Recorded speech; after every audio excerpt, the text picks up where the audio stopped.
Terima kasih Anda masih bersama kami pemirsa. Di segmen ini kita akan membahas mengenai industri, perdagangan, investasi, energi, dan juga minerba. Langsung kami persilahkan kepada hadirin untuk Pak bertanya. Rahmat Gobel, silakan. Ini kita udah kenal masih.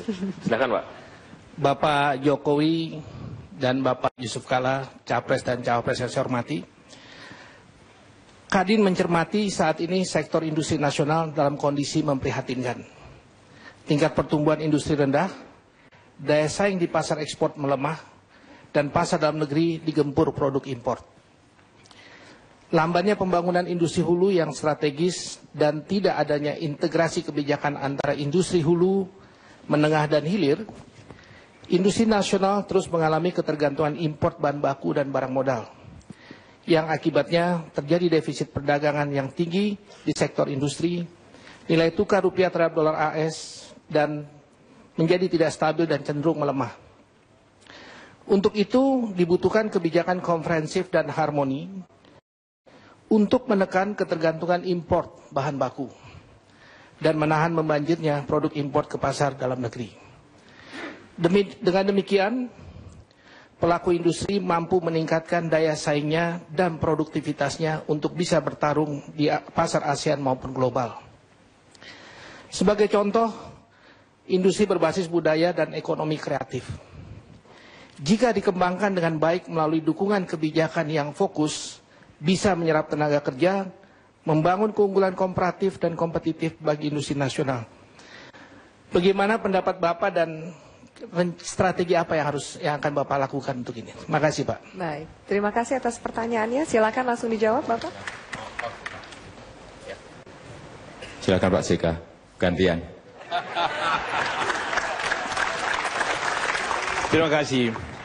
Memang tentu bagaimanapun kita untuk maju selalu kita harapkan dan usahakan industri itu menjadi bagian daripada ekonomi kita.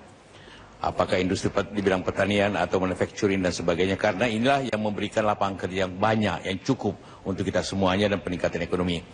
Memang banyak halangan, kita sudah paham semua semuanya, sudah ratusan seminar dan rapat tentang itu, yaitu infrastruktur, listrik, bunga mahal, birokrasi, sumber daya manusia. Sehingga satu persatu kita bisa selesaikan. Infrastrukturnya bukan hal yang sulit sekali sebenarnya.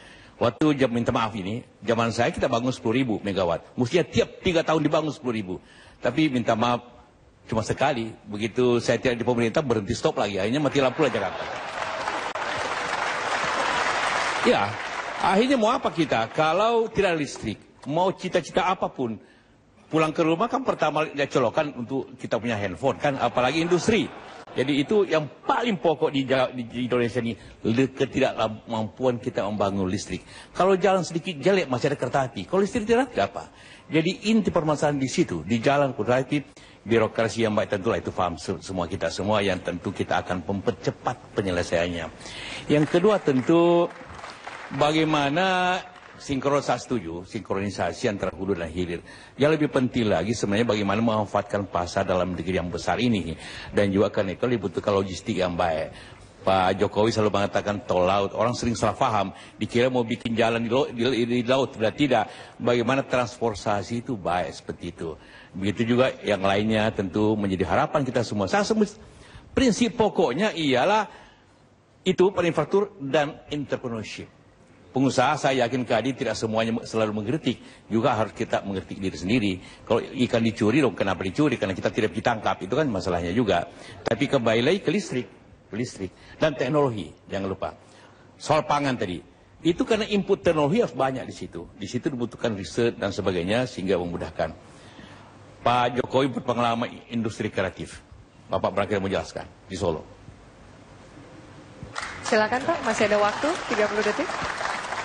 Ya, industri kreatif saya kira kita mempunyai sebuah potensi kekuatan yang luar biasa. Anak-anak muda kita di sisi animasi, game yang nggak pernah kita lihat oleh yang lain-lainnya. Game, animasi, video, desain produk, kemudian juga seni pertunjukan, seni film. Ini juga kekuatan kita, tetapi tidak pernah secara khusus kita berikan ruang yang baik oleh pemerintah.